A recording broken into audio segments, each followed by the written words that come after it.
This is definitely gonna get me blacklisted from like most of the PR lists. Hi guys, and welcome back to my channel. My name is Joy, and on this channel we talk about beauty, fragrance, and everything that makes us glow. In this video, I will be diving deeper into the newest, hottest, most anticipated fragrance releases of the last couple of months, and we will be deciding together whether these fragrances are full bottle worthy or if we are better off saving our money and investing it in therapy. Let's get straight into it. Now, the first fragrance we'll be talking about is probably the most anticipated release of this year so far, and I'm of course talking about none other than Yum Pistachio Gelato 33 by Kayali. Now, I'm a big fan of this brand, so I was even more excited when Kayali announced a new fragrance coming out. So the first thing I had to do once it came out, make my way down to Sephora and try it out for myself. And guys, when I tell you that it took me like at least a good 10 minutes to kind of wrap my head around what this fragrance is, this is probably one of the more unique fragrances that I've smelled as of recently. I don't have anything like this in my collection, and for that alone, I think this is a super interesting scent. You probably would expect, based off of the notes, that this would be a really heavy, sweet, kind of cloying, borderline gourmand scent, and let me tell you, absolutely not. This is super light and super fresh and really unusual. Where the magic happens with Yum Pistachio 33 is in the dry down, because what I get in the opening is a lot of freshness, some bergamot, as well as like a pretty strong rum note. I'm oftentimes not the biggest fan of strong alcoholic notes, just because it kind of gives me a flashback of like being 16 and, you know, drinking cheap alcohol, and if you know, you know. Once 2 to 3 minutes go by, Yum turns into this delicious, airy, soft, borderline marshmallowy, fresh yet sweet, but not too sweet kind of scent. As time goes on, it just starts getting better and better, and that's where, to me, it went from an okay fragrance to a really, really yummy and also very unique fragrance. What I can smell mostly in the dry down is the whipped cream, which gives it like that delicious, fluffy airiness, some beautiful florals, bergamot at the top. You get this kind of creamy nuttiness that you get from hazelnut and pistachio. I will say that the pistachio in this, to me, isn't very pronounced at all. It's there, but it's barely there. Like, she's a little shy. And I think I almost get more hazelnut than I do pistachio, but this kind of beautiful nuttiness and butteriness from the two nuts that are in here are absolutely stunning. Another unique thing that I find about this fragrance is that it has this almost cooling effect, almost as if you were eating ice cream. For spring and summer, this is gonna be the perfect scent that is still sweet, but not cloying, and almost refreshing in a sense, even though this isn't a pure citrus or fresh scent at all. The pistachio note in this is almost similar to Cheirosa 62 by Sol de Janeiro. This is a lot stronger on the pistachio, but I feel like if you took this, you watered down the pistachio note and then added it to like Tom Ford Soleil Blanc, you would get something really similar to Kayali's Yum. In terms of longevity and sillage, it could be better. You're probably gonna get like 3 to 4 hours of wear with this. Having said that, I think this fragrance is gonna make such an amazing layering scent. So looking for an easy reach, non-offensive, super versatile kind of fragrance, especially for spring and summer, then Kayali's Yum is gonna be perfect for you.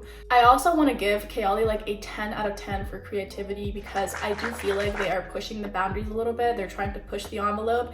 And for that alone, Kayali's Yum is definitely full bottle worthy, and I will be purchasing one and adding it to my collection very, very soon.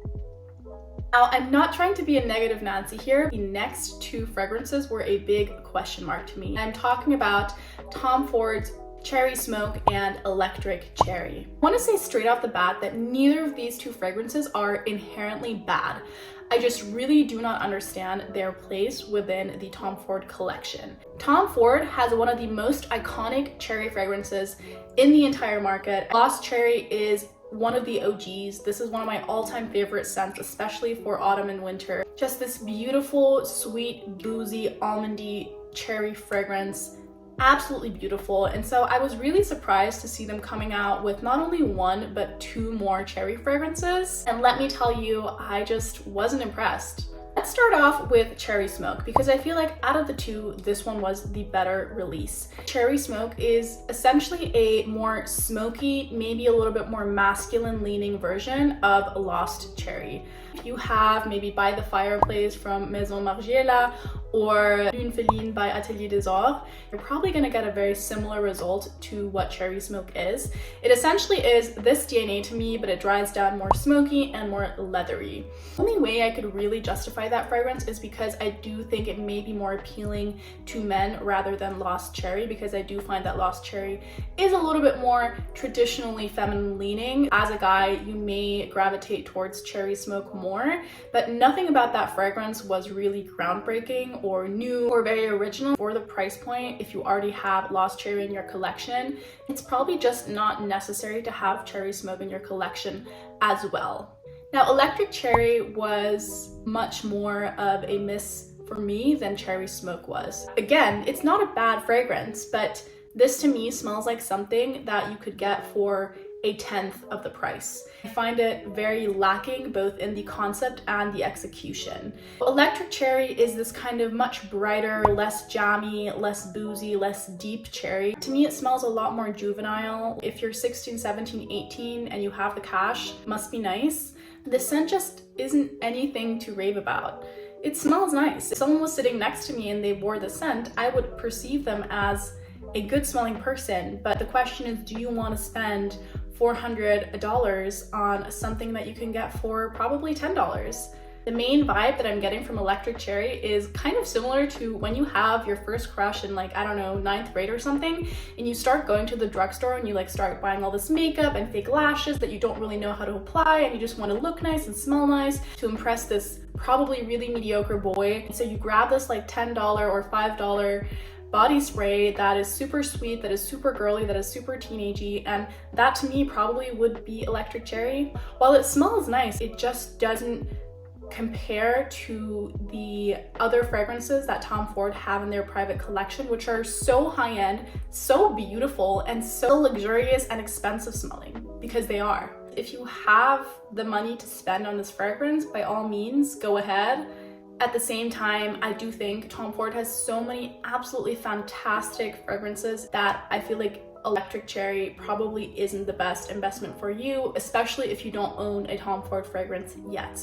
Now that we've gotten off the petty train, I want to move on a more positive note, and this one was a big surprise for me because I really didn't think I would be liking this fragrance. That is Valaya from Parfums de Mali. I really wasn't expecting to like this, but guys, when I tell you, she's that girl. She is that girl.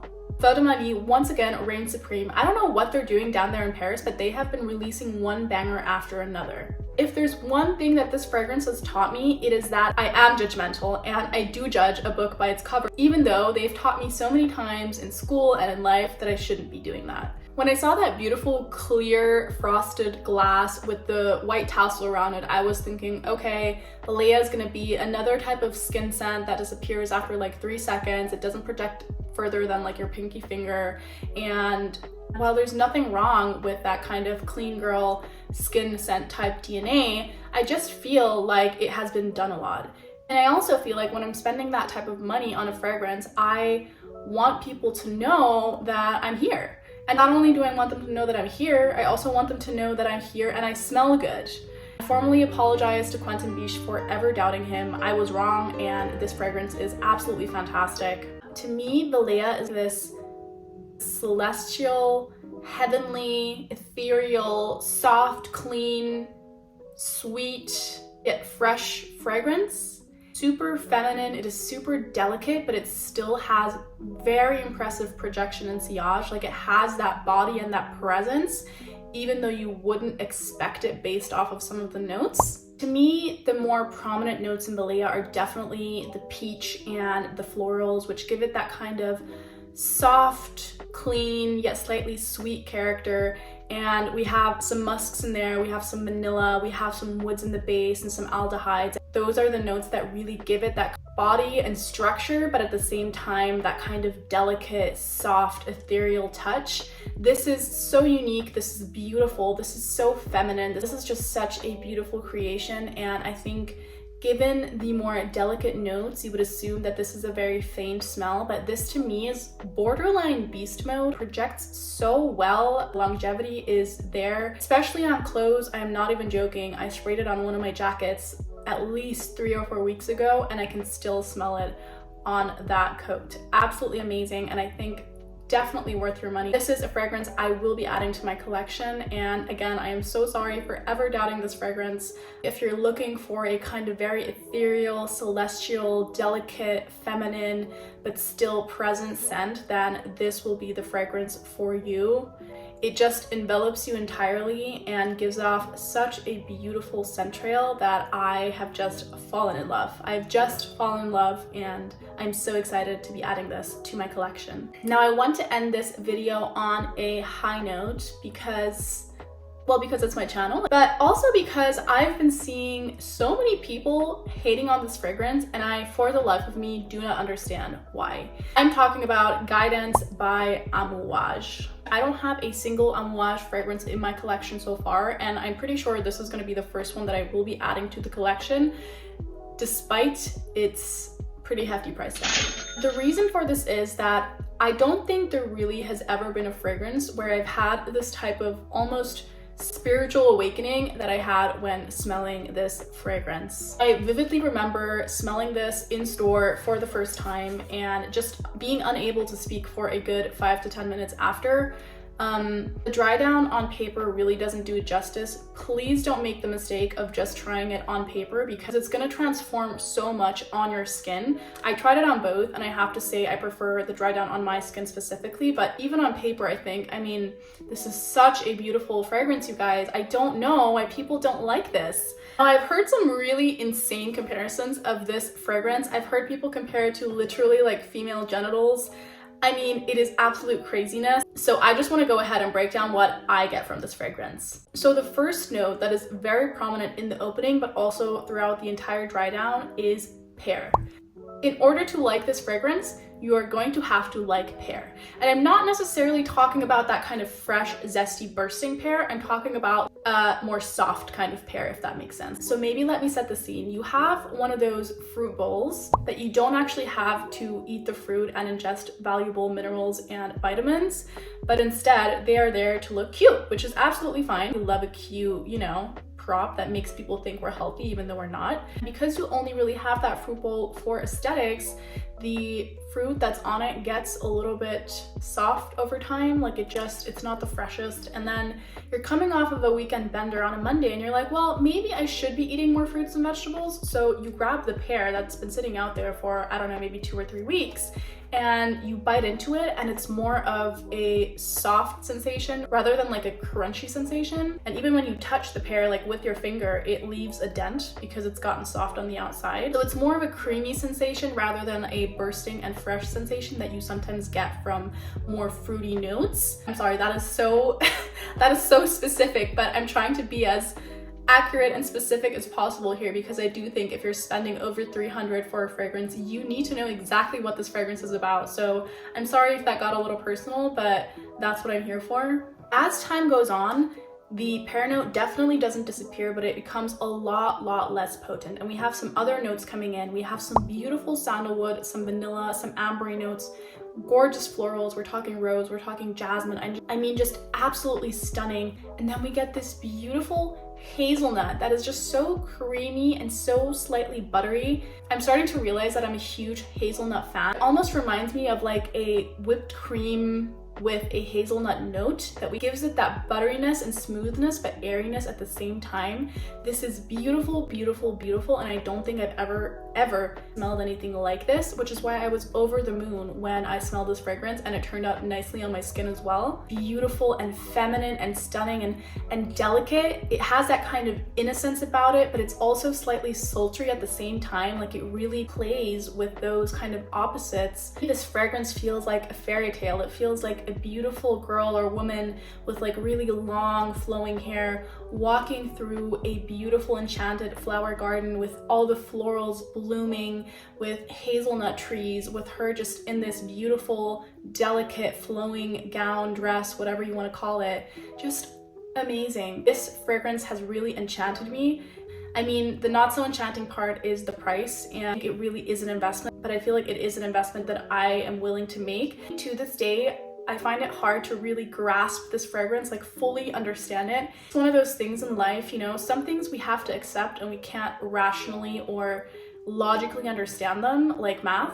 That was probably just me, but this to me really is a journey, and it takes you on a beautiful, enchanting ride. I am such a huge fan of this, and I'm so excited that I found this. I think this is going to be the first Amouage that I add to my collection. This is so comforting, almost like a deja vu to me. I don't think I've ever smelled anything like this before or experienced a fragrance like this. At the same time, it smells and feels oddly familiar. A beautiful ode to femininity. Please go and try this in store. I am head over heels in love with this, and I will not listen to anyone criticizing this fragrance. Thank you guys so much for watching this video. I hope this video helped you figure out whether you should be getting a full bottle or not. This is only a part one, so in the next video we'll be going over even more fragrance releases. We have so many new fragrances. We have some Kilian, we have some Boutique, we have replica fragrances on a date, we have some new Givenchy L'Interdit. I mean, the list just goes on, and there's some exciting new releases and some less exciting releases. So if you want to know about those fragrances as well, please head to my part 2. I will be linking it down in the description below. If you haven't already, please do hit that subscribe button and leave a like or a dislike down below. It helps out my channel so much, and it helps me grow this beautiful community and make more videos for you guys in the future as well. I hope you guys have the most joyful day, and I will be seeing you very soon in another video.